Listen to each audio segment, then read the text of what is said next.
어떤 또 하나의 접근 방식입니다. 이 뭐냐면 무자라고 하는 무자. 자, 무자라는 자식이 없다가 아니고 글자가 없다.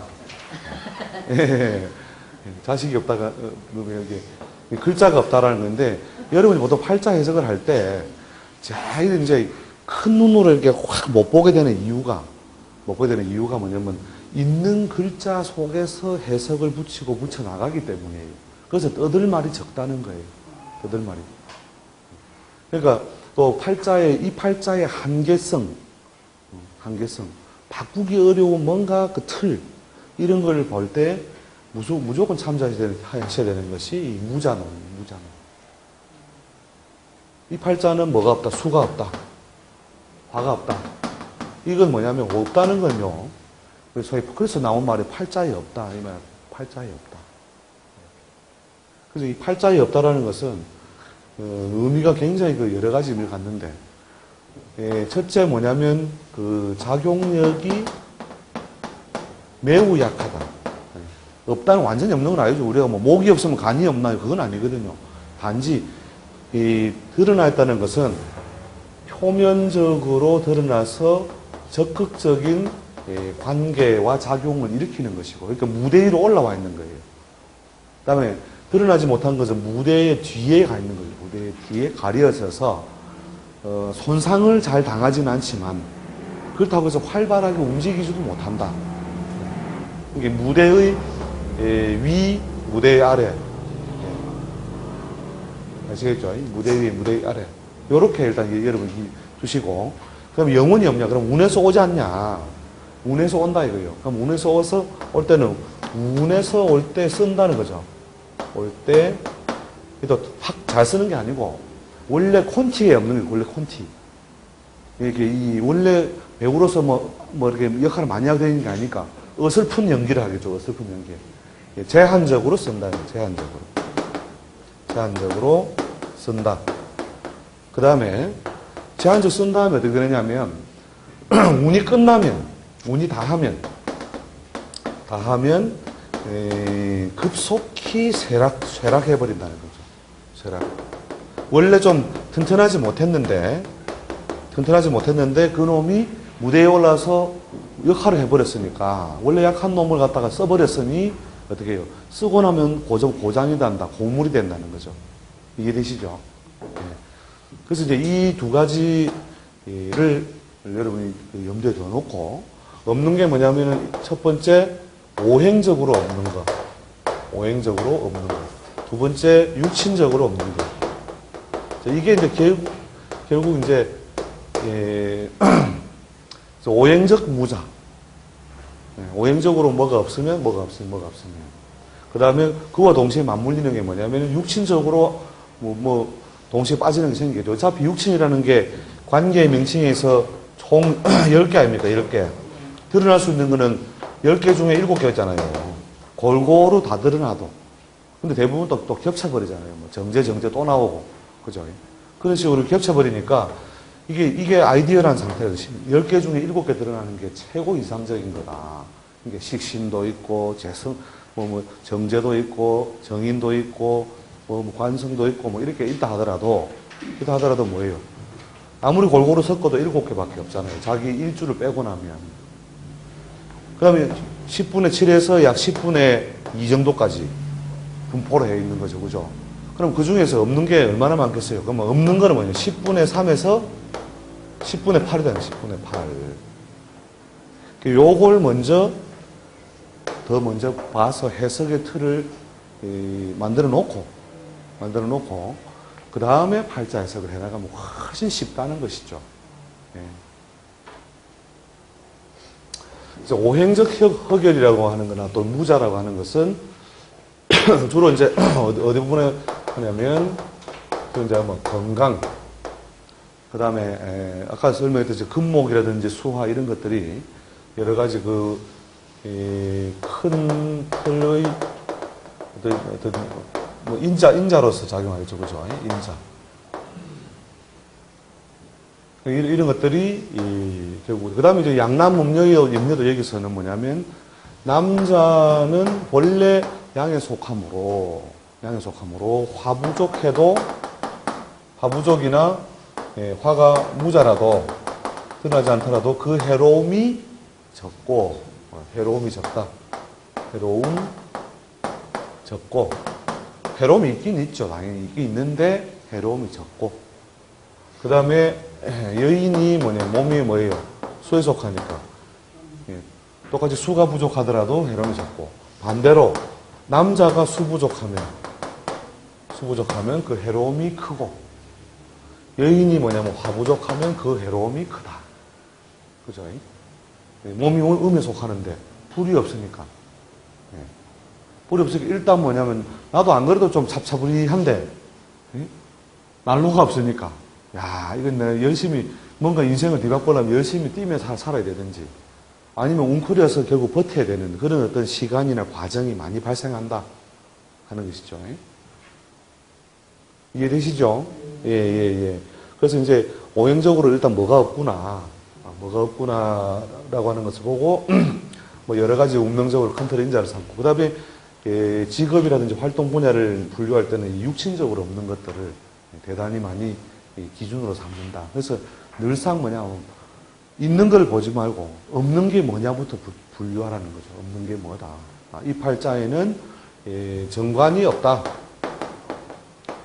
편관도 없다. 그러면 뭐예요? 일단 자기가 안정된 모양의 그 조직사회 활동이 잘 안 되겠구나. 여자라면 어떻게 돼요? 배우자의 인연을 손쉽게 열기 어렵겠구나. 이게 먼저 전제되어 있는 거잖아요. 그래서 그 먼저 전제된 것으로서 이걸 먼저 리스트를 먼저 정리를 해두고, 없는 것부터 먼저 분류해두고, 그 다음에 그러면 이제 있는 거 가지고 어떻게 한번 만들어 보자. 라면도 있고 스프도 있고 냄비도 있는데 뭐가 없다? 물이 없다. 그러면 그 가스레인지도 있는데 그때는 뭡니까? 뿌셔뿌셔. 스프 뿌려갖고, 그죠?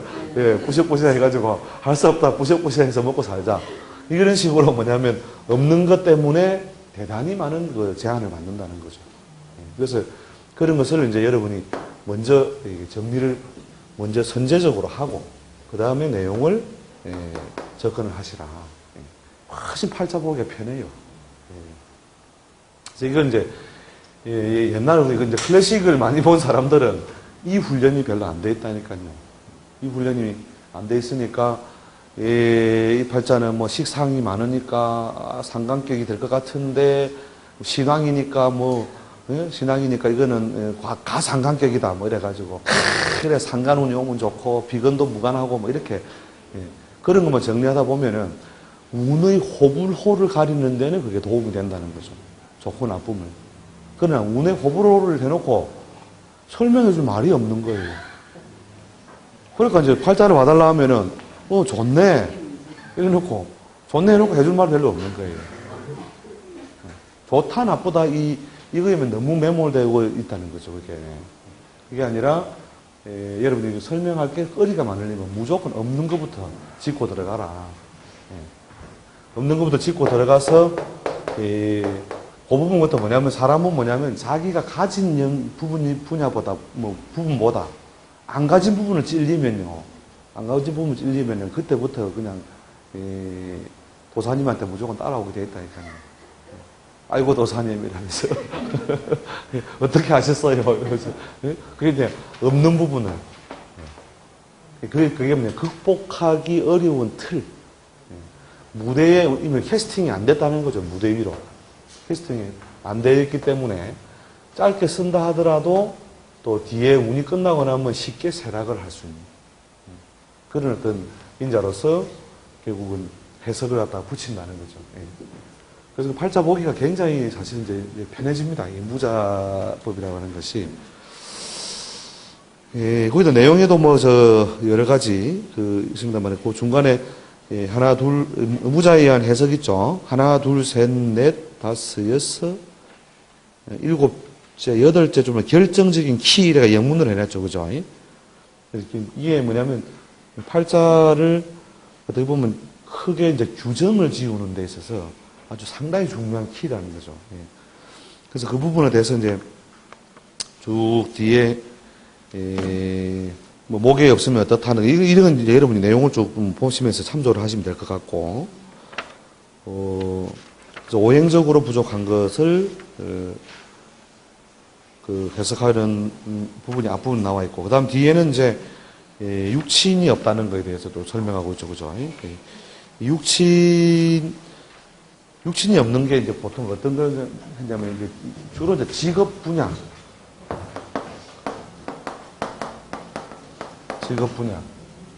또 행동 성향 이런 것들을 그 가릴 때 대단히 그 중요한 논리로 쓰이게 된다는 거죠. 그러니까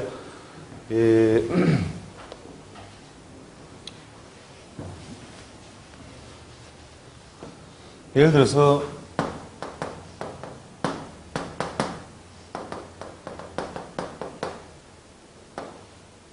기회의 심리, 기회의 기사경우 심리가 맞죠? 자, 뭐 여기는 뭐 비워놓고 이렇게 생각을 일단 하시죠. 요 팔자에서 뭐 다 써놔야 또 없는 게 또 좀 더 잘 보이겠나요? 그래서 경호의 기묘의 이런 모양이 되어 있다면 자, 이 팔자에 없는 게 뭡니까? 1. 뭐 순서를 오행적으로 목부터 따져본다면은 가불이 없으니 정관이 없다죠, 그죠? 정관이 없다. 그 다음에 병관은 드러나 있고 그 다음에 병은 뭐예요? 정인이 없다, 그죠? 그 다음에 정은 있고 무가 그 다음에 겁재가 없다. 겁재가 없다. 그 다음 네 번째 경신에서 뭐 식상은 다 드러나 있고 그 다음에 금에서 수에서 뭐가 없습니까? 편재가 없다죠. 편재가 없다. 그죠? 그러면 이제 없는 게 기본적으로 네 가지가 드러나 있죠. 그죠? 자, 그래서 여기서 없는 것들을 우선 말할 때, 자, 정관이 없으므로, 정관이 없고 뭐가 있으므로, 편관이 있으므로, 이 양반이 국가 공직에 나선다 하면은, 어디 내무행정이겠다, 아니면 특수행정이나 외무행정이겠다. 특수나 외무가 될 것이고, 그죠? 그 다음에 일반 기업 조직에서도 안정성이 높은 조직이겠다, 아니면 공학이라든지 이런 편관 속성을 뭐 주로 띠고 있는 조직이 편관 속성을 가겠죠. 그 다음에 이제 정인이 없다는 말도 마찬가지로 이 경우에 조직사회에서 관리자로서 올라가는 분야가 전문성이나 또 자격에 관련되겠다, 아니면은 일반 관리자겠다. 일반 관리자들. 정인이 없으니까. 그러니까 전문성이나 기술성이나 자격이나 이런 것들을 가지고 쫓아가서 하는 모양이다. 그죠? 그 다음 겁재가 없다는 말은 살아가면서 비견에 의한 일반적인 희생은 있죠. 경쟁에 의한 일반적인 희생은 발생하지만 재물을 크게 분탈당하거나 잃어버릴 일이 있겠다 없겠다. 그죠?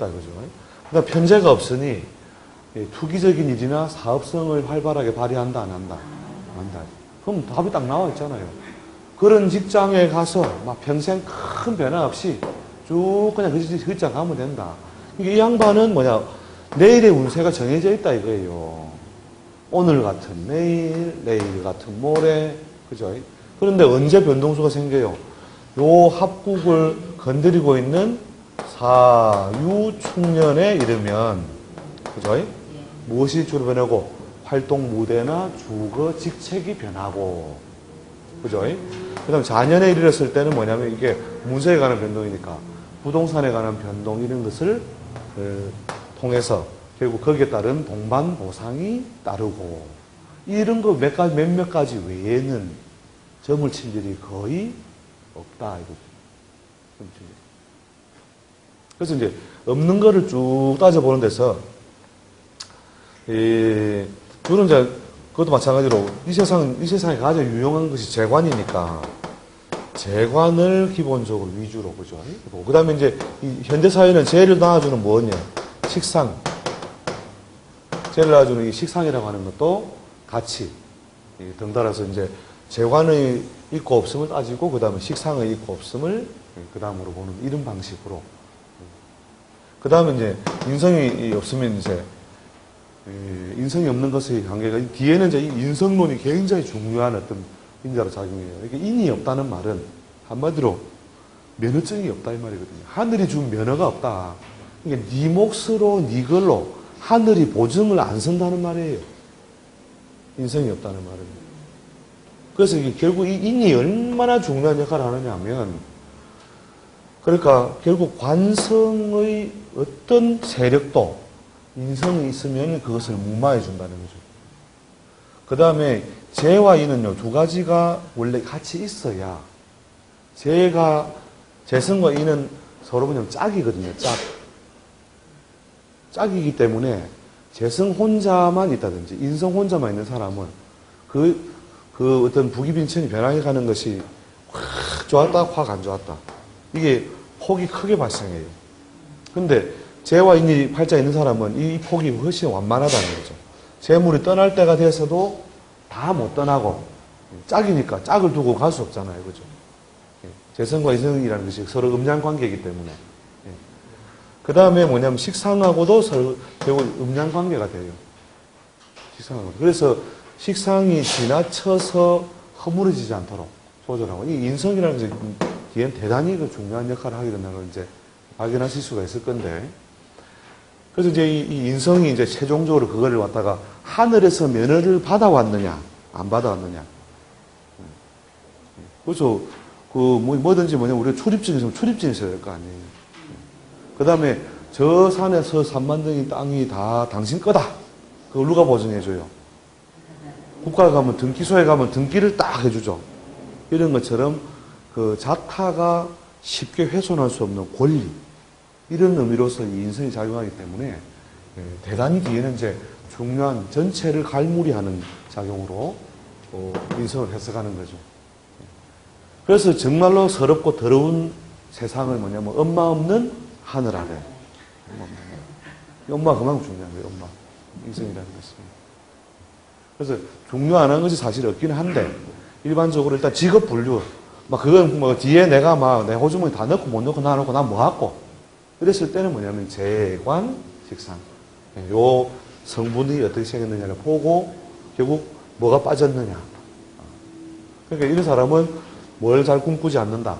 투기적인 일이나 뭔가 이렇게 베팅을 해서 크게 횡재를 이룩하는 이런 것 자체에 대한 꿈이나 뜻이 별로 없고 그런 기회가 살아가면서 별로 오지도 않는다는 거죠.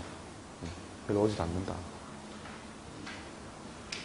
그래서 이제 그걸 두고 이제 이런 사람이 직장 생활에 막 스트레스, 당뇨자 이런 게 와가지고, 묘를 불안하게 하든지, 또 축이 와서 격각을 하든지, 이렇게 하면은 막 직장 생활에서 막 혼돈이 생기고 혼란이 오니까, 선생님 저 어쩔까요? 막 때려치우고 사업할까요? 이러면 지랄하네. 이러면서. 해봐라. 이러면서 혜진아. 이런 어떤 답을 갖다가 간단 명료하게 낼 수 있는 것이 뭐냐면 무자, 없는 것의 무엇이냐, 무엇이 무엇이냐를 따지는 것이죠.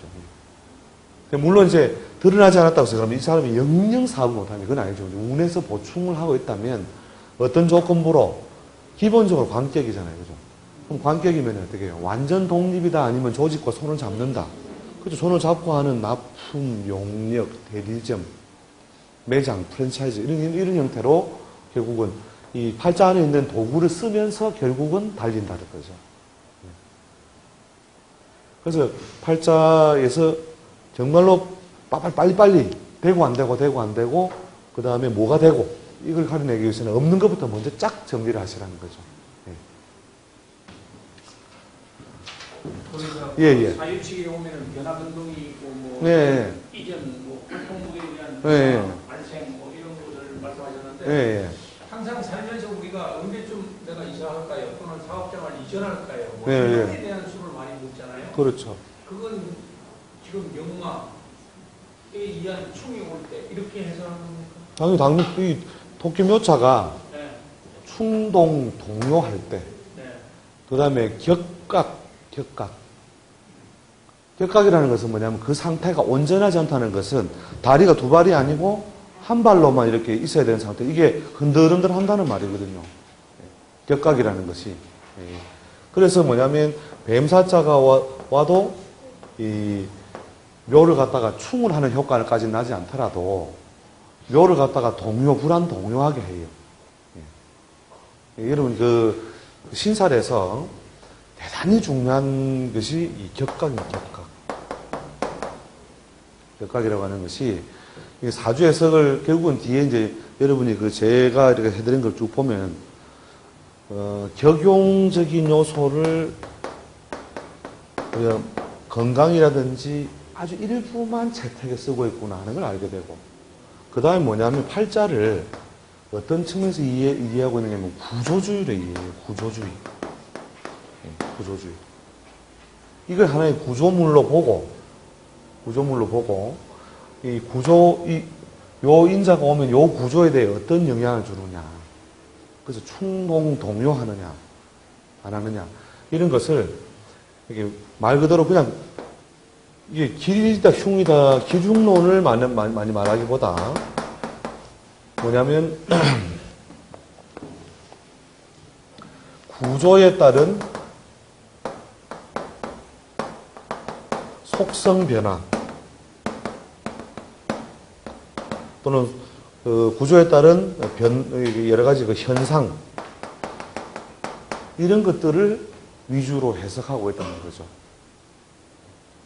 그래서 보통 이제 오행적인 우리가 희기론이나 기중론에 걸려 있는 사람들은 내가 언제 변동이 오겠느냐 이러면은 물론 충 올 때는 뭐 보편적으로 생각하겠죠, 그죠? 근데 요 4년이나 충년에도 변동을 하게 됩니다. 4년이나 충년에도 변동하게 되는 이유가, 물론 이제 여기 있는 글자가 터치를 받기 때문이라 한데, 요 글자 없어도 마찬가지예요. 없어도 사나 축이 와서 묘를 격각하면 이게 안정적인 모양으로 있다가 동요가 발생하기 때문에 조건부로 쓴다든지 계약부로 쓴다든지 안 그러면 이동해서 쓴다든지 이런 식의 상황이 만들어지게 되는 거죠. 이게 뭐 묘가 뭐 희신이다 기신이다 이런 거 안 따진다니까요. 그럼 월지하고 그러니까 월지가 아니고 이게 일단 기본적으로 재관으로서 짝이잖아요. 짝이니까 짝지어 쓰고 있는 뭐냐면 자기 그 활동 무대잖아요. 무대라는 걸 전제로 하고, 그 다음에 이제 그게 아니라도 여기 보면 좌우상충이라는 걸 했죠. 이거 좌우상충이라는 이게 뭐냐면 편인성으로서 보통 이제 부동산이나 문서재산으로서 한 두 가지인데, 부동산으로서 주로 쓸 때는 그 규모가 크다 작다 편인이니까. 편인이 좁아요 넓어요? 편인인데 편인 당연히 좁죠. 정의는 뭐냐면 자타가 아이고 괜찮네 하는 거고, 편인은 그 용도가 치우치겠다는 말이죠. 그래서 좀 삐딱하거나 좀 작거나 이런 형태의 부동산이나 문서를 붙들고 있는데, 자가 와서 오를 충하면 어떻게 돼요? 수가 와서 뭐 어떤 작용한 이게 아니고 자가 와서 오를 건드렸기 때문에 문서를 건드려서 뭐게 편재성이 발동하죠. 그 땅을 팔아서 또는 그 다음에 없던 사람은, 이게 팔자라는 건 설계도면이기 때문에 없던 사람은 이게 충동성이 발생해야 되죠. 그죠?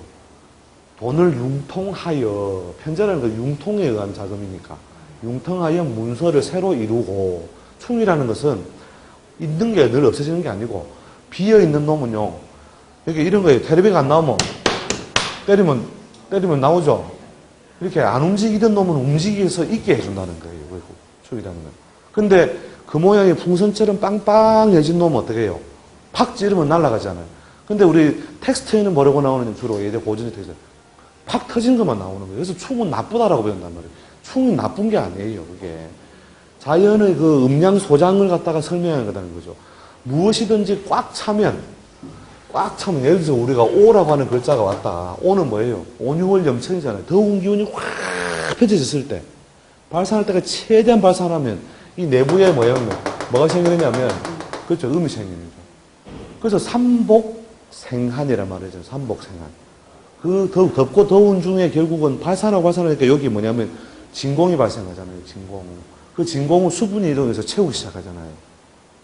요 작용이 이루어질 때가 이게 좌우상충하고 똑같다는 겁니다. 자가 가장 약해졌다가 이제 다시 반발력을 탁 얻은 거예요, 이게. 자기 이 오가 극성해지면 결국 뭐냐면 자가 가장 약해졌다가 다시 좌우상충의 작용에 의해서 결국은 뭐냐면 활발하게 움직이기 시작하는 거예요. 도로 약해진 놈은 충을 만나면 오히려 강해지는 성장성을 만나게 되는 거예요. 성장성을. 안 움직이는 놈 발로 차면 움직이잖아요. 비유가 너무 그런가요? 그러니까 활동 무대에 대한 변화니까 예. 재관에 대한 충이나 격각이 이루어질 때 그런 그렇죠. 그런데 가장 뚜렷한 변화는 뭐예요? 충이 왔을 때겠죠, 그죠? 충이고. 예, 충이 가장 그다음에 사후축은 뭐예요? 파견을 가든지 근무에 이동이 생기든지 아니면은 자기가 정식으로 있다가 인성까지 불안해지면 뭐예요? 계약직으로 잠시 변화가 되든지 이런 식으로 그 속성 변화가 발생한다는 거죠. 이해되시죠? 안 그러면 억지로 차용, 빌려서 억지로 채우고 있는 거예요. 이게 두 발로 서 있을 수 없으니까 한 발은 빌려야 되잖아요. 그죠?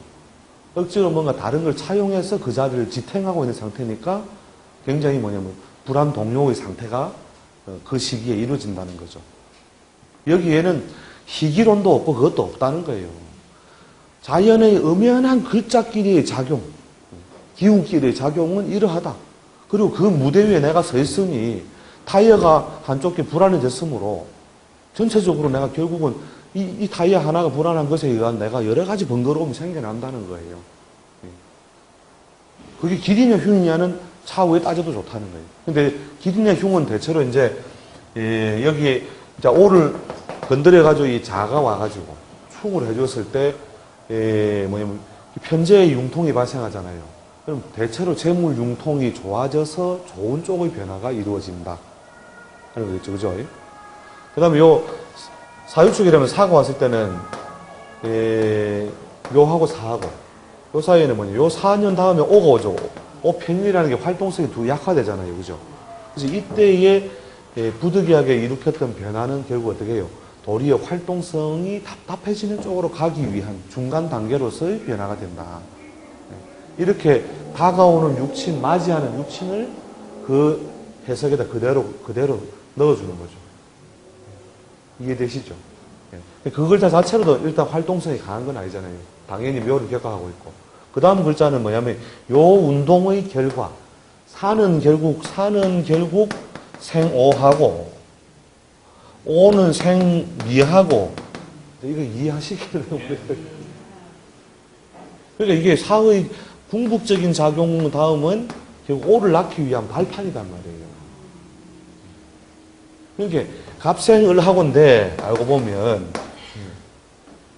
그러니까 초봄 다음에 만춘이 오고 만춘 다음에 뭐가 오요? 초여름이 온단 말이에요. 그러니까 이게 다 생이거든요. 생. 그래서 뭐냐면 이번 글자를 해석 못하겠으면 다음 글자를 봐라. 다음 글자를. 이 싹이 지금 무슨 싹인지 모르겠으면 조금만 더 기다려봐라. 그 다음에 꽃 피는 꽃이 바로 이게 호박꽃인지, 할미꽃이, 꽃을 그 다음 단계 보면 다 나와 있는 거 아니냐, 이 말이에요. 이해되시죠? 그래서, 실제로 이제 요런 거는 우리가 이제 뒤에 이제 이론적으로 한참을 정리할 때 제가 해드리는 개념인데, 갑생을하고, 을생병하고. 아시겠죠? 그죠? 사는 결국 오의 발판이 되고 사는 결국 오를 생한다. 아시겠죠? 아이고, 맞습니다. 이게 그것보다 제일 중요한 게 이제 반복하는 거니까. 시에 따라서